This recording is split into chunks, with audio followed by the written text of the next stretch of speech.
പുസ്തകത്തിൽ നല്ലത് എനിക്കൊരു ക്ലാരിഫിക്കേഷൻ തരാനുണ്ട്. കാരണം കൊച്ചുനാളി മുതൽ അരുന്ധതി റോയും മേരി റോയും നിറഞ്ഞു നിന്നിരുന്ന ജനിച്ചു വളർന്ന ആളാണ്. കാരണം എൻ്റെ ചേട്ടൻ പഠിച്ചിരുന്നത് കോർപ്പസ് ക്രിസ്റ്റിയിലാണ്, അന്ന് പള്ളിക്കൂടമല്ല.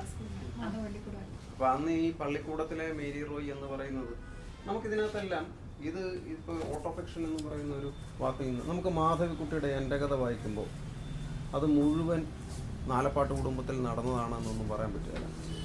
അതിനകത്ത് ഭാവന കുഴഞ്ഞു കിടക്കുന്നുണ്ട്. ഇപ്പോൾ ആത്മകഥയെ വായിക്കേണ്ടത് എങ്ങനെയെന്നുള്ളൊരു പ്രധാനപ്പെട്ട ചോദ്യം വരുമ്പോൾ എൻ്റെ മുമ്പിലുണ്ടാകുന്ന 2-3 പുസ്തകങ്ങൾ മലയാളത്തിലുണ്ടായിട്ടുള്ള എൻ്റെ കഥയും EMSൻ്റെ ആത്മകഥയും കണ്ണീരും കിനാവും എന്ന് പറയുന്ന VT ഭട്ടതിരിപ്പാടിൻ്റെ പുസ്തകവും ജീവിതപാതയുമാണ്. ഇത് ഒരെണ്ണം കൃത്യമായിട്ടും തൻ്റെ ജീവിതത്തിനെ മറ്റൊരു സംഗതിയിലേക്ക് ഭാവനയിലേക്ക് പറത്തിയെന്ന് വിടുകയാണ്. അപ്പോൾ ഇത് നമ്മളൊരു കർട്ടൻ ഇട്ടേക്കുന്ന മുറിയിലെ മതിലുള്ള മുറിയും കർട്ടനുള്ള മുറിയും തമ്മിലുള്ള വ്യത്യാസം. ഈ കാറ്റത്ത് കർട്ടൻ ഇങ്ങോട്ട് ഇളകി കഴിയുമ്പോഴത്തേക്ക് ഈ മുറിയുടെ വിസ്തീർണം ഇവിടം വരെയായി, അത് ഇങ്ങോട്ടാകുമ്പോഴത്തേന് ഇപ്പുറത്തെ മുറിയുടെ വിസ്തീർണം ഇങ്ങോട്ടായി. പക്ഷെ മതിൽ ഇങ്ങനെ നിൽക്കുകയുള്ളൂ. ഈ മതിൽ വെച്ച പോലെയാണ് EMSൻ്റെ ആത്മാവ് നിൽക്കുന്നത്. കാരണം ആ നാടിൻ്റെ ചരിത്രവും പരിപാടിയും സംഗതിയും എല്ലാം ഉണ്ട്. ഞാനില്ല, ആത്മാവ് എന്ന് പറയുന്നൊരു സാധനമില്ല. മറ്റതിനകത്ത് ആത്മത്തിൻ്റെ ഭാവനാത്മകമായിട്ടുള്ള സഞ്ചാരങ്ങൾ മാത്രമേ ഉള്ളൂ. പക്ഷേ VT ഭട്ടതിരിപ്പാട് വളരെ കൃത്യമായിട്ട് അത് നാടിൻ്റെ ചരിത്രമുണ്ട്, ഞാനുണ്ട്, എൻ്റെ വ്യക്തിപരമായിട്ടുള്ള സംഗതികളുണ്ട്. ഇത് 3 തരത്തിൽ നമുക്ക് അല്ലെങ്കിൽ ജീവിതപാത എടുക്കുമ്പോൾ മറ്റൊരു സമീപനം. അപ്പോൾ നമുക്ക് ഒരു ആത്മകഥയെ എന്ത് മീറ്ററിലാണ് നമ്മൾ പിടിക്കേണ്ടതെന്ന് ചോദിച്ചു കഴിഞ്ഞു കഴിഞ്ഞാൽ അതിനങ്ങനെ നിയമങ്ങളൊന്നുമില്ല എന്നുള്ളതാണ്. അരുന്ധതി റോയ് പറയുന്ന മേരി റോയ് അല്ലാത്തൊരു മേരി റോയ് ഉണ്ട്. തീർച്ചയായിട്ടും ഈ പറയുന്ന മാതൃകാ വനിതയായിട്ട് നിൽക്കുന്ന മേരി റോയ്, ഞാനൊരിക്കലും മേരി റോയ് എന്ന് പറയുന്ന ഒരാളെ മാതൃകാ വനിതയായിട്ട് അവരുടെ പോരാട്ടങ്ങളെ എല്ലാം ഞാൻ സല്യൂട്ട് ചെയ്യുമ്പോൾ വിദ്യാർത്ഥികളെ ചാട്ടക്കടിക്കുന്ന ഞാൻ അധ്യാപകനാണ്. എൻ്റെ മാതൃകാ അധ്യാപിക അല്ല മേരി റോയ്.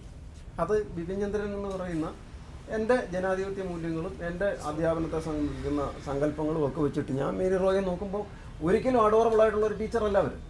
ഒരു വിദ്യാർത്ഥി അവർ നുണ പറഞ്ഞു എന്നുള്ള മറ്റേ കാര്യത്തിന് വിദ്യാർത്ഥിയെ ചാട്ടക്കടിക്കുന്ന മേരി റോയി എനിക്ക് അഡോർ ചെയ്യാൻ പറ്റത്തില്ല ഒരു അധ്യാപകൻ എന്നുള്ള നിലയിൽ.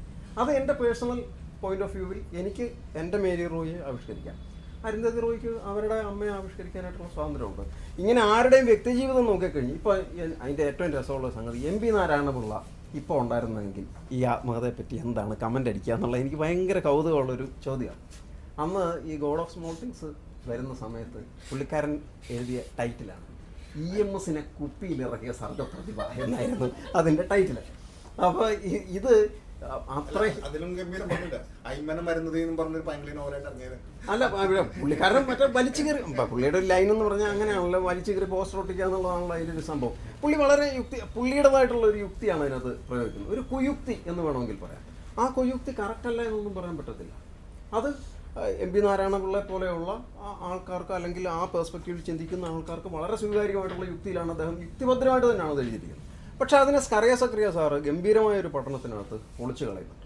ഇംഗ്ലീഷ് എന്ന് പറയുന്ന ഭാഷയെ എങ്ങനെയാണ് അതൊരു നീരാട്ടുകടവ് പോലെ നമുക്ക് കൊണ്ടു നടക്കണം, അതോ പിള്ളേർ കുത്തിമറിയുന്ന ഒരു കുളിക്കടവായിട്ട് കൽപ്പിക്കണം, അല്ലെങ്കിൽ ഒരു പുണ്യതീർത്ഥമായിട്ട് നമ്മൾ ഭാഷയെ നിലനിർത്തണം എന്നൊക്കെയുള്ള ചോദ്യത്തിൻ്റെ സംഭവം മലയാളം വേറെയിടത്തും മറ്റേ വളരെ സുപ്രസിദ്ധമായിട്ടുള്ള മലയാളം പ്രയോഗമുണ്ട് കേട്ടോ. പെപ്പര പെപ്പര പേരൊക്കെ ഒറ്റക്കാല ചുറ്റപ്പ എൻ്റെ പറമ്പിൽ തൂറല്ലേ ചേട്ടൻ്റെ പറമ്പിൽ തൂറിക്കുക എന്ന് പറയുന്ന മലയാളം കൃത്യമായിട്ട് ഗോഡ് ഓഫ് സ്മോൾ തിങ്സിൽ ഉണ്ട്.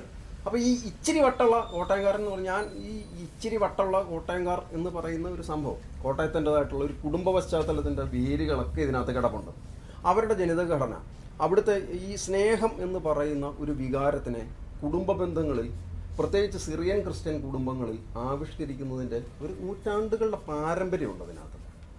ഇവിടെയൊക്കെ തന്നെ ഈ ദായകർമ്മത്തിൻ്റെ അല്ലെങ്കിൽ ഒരു അമ്മൂമ്മ കൊച്ചുമകളോട് ഇടപെടുന്ന രീതികളുടെ ഒക്കെ ഇത്തരം വലിയ വേരുകൾ ഇതിനകത്ത് നിന്ന് നമുക്ക് വായിച്ചെടുക്കാനോ കിളച്ചെടുക്കാനോ ഒക്കെ ഉണ്ട്. പായ്മനം എന്ന് പറയുന്ന ഒരു പ്രദേശത്തെ പറ്റിയിട്ട് വളരെ കൃത്യമായിട്ട് അറിയാവുന്നതുകൊണ്ടാണ് ഞാൻ പറയുന്നത്. അപ്പോൾ എനിക്കിപ്പോൾ ഒരു കോട്ടയംകാരൻ എന്നുള്ള നിലയിൽ ആദ്യമേ ഉണ്ടാകുന്ന സംഭവം അവർ പിന്തുടർച്ചാവകാശ സാധനത്തിൻ്റെയൊക്കെ കാര്യങ്ങൾ പ്രായവും പടുതിയൊക്കെ ആയി കഴിയുമ്പോൾ തന്നെയാണ് ഇതിൻ്റെയൊക്കെ ഒരു വില മനസ്സിലാകുന്നത്. എൻ്റെ കുട്ടിക്കാലത്ത് എനിക്ക് ഏറ്റവും വലിയ ശത്രുത ഉണ്ടാകുന്നതെന്ന് പറഞ്ഞു കഴിഞ്ഞാൽ എനിക്ക് ഭയങ്കര ഈഗോ ആയിരുന്നു. ഒന്ന്, എൻ്റെ ചേട്ടന് ഭീകരമായിട്ടുള്ള ഇംഗ്ലീഷ് അറിയാം, ഭീകരമായിട്ട്. പുള്ളിക്കാരൻ ഫ്രാൻസ് റോബിൻസൺ കൺട്രിമൻ എന്നൊക്കെ പറഞ്ഞിട്ട് വലിച്ചു കീച്ചുമ്പോൾ നാട്ടിൻപുറത്തെ സ്കൂളിൽ നിന്നിട്ട് ഇവിടുത്തെ ഏതോ ഒരു വിദേശ സർവകലാശാലയിൽ നടക്കുന്ന പോലത്തെ എന്തോ ഒരു മറ്റേ ജർമ്മനിയിലോ അല്ലെങ്കിൽ ചൊവ്വാഗ്രഹത്തിലോ ഒക്കെ നടക്കുന്ന പോലത്തെ കാര്യങ്ങളാണ് ആ സ്കൂളിനകത്ത് നടക്കുന്നത്.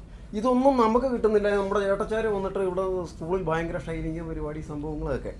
അവിടെ തന്നെ ഒരു പ്രധാന പ്രശ്നം ഉണ്ടായി. ചേട്ടനാ ഞാൻ ഇവിടെ നിന്ന് ഇങ്ങനെ സംസാരിക്കുന്നതിൻ്റെ പ്രധാനപ്പെട്ട കാരണം, ഒന്ന്, എനിക്ക് ഇംഗ്ലീഷ് അറിയത്തില്ല എന്ന് പറയുന്ന ഒരു ഈഗോ. എൻ്റെ ചേട്ടൻ കാണിക്കുന്ന ഒരു പരിപാടി എനിക്ക് കാണിക്കാൻ പറ്റത്തില്ല. ചേട്ടൻ ആകെപ്പാടെ അറിയാൻ പാടില്ലാത്തതെന്ന് പറഞ്ഞാൽ മലയാള ഭാഷയാണ്. കാരണം പള്ളിക്കൂട സ്കൂളായിരുന്നു. കാരണം പള്ളിക്കൂട സ്കൂളിൽ അന്ന് മലയാള ഭാഷയ്ക്ക് യാതൊരു പ്രാമുഖ്യവുമില്ലായിരുന്നു. അത് നേരെ തിരിഞ്ഞ് മീഡിയം ഓഫ് ഇൻസ്ട്രക്ഷൻ പ്രാഥമിക ക്ലാസ്സുകളിൽ അവിടെ മലയാളമാകണമെന്ന് പറയുന്ന വല്ലാത്തൊരു പാരഡൈം ഷിഫ്റ്റിലേക്ക് വരുന്നുണ്ട്. അപ്പോൾ ഇത്തരത്തിലുള്ള രാഷ്ട്രീയ മാറ്റങ്ങൾ, സാമൂഹിക മാറ്റങ്ങൾ, അല്ലെങ്കിൽ കോട്ടയം എന്ന് പറയുന്ന ഒരു പ്രദേശത്തെ രാഷ്ട്രീയ പ്രശ്നങ്ങൾ, കാര്യങ്ങളൊക്കെ ഇതിനകത്തുണ്ട്.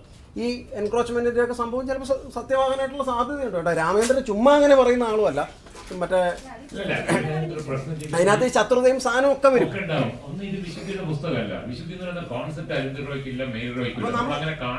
അത് തന്നെ എനിക്ക് അതിനോട് ചൂണ്ടിച്ചേർത്ത് പറയാനുള്ളത്.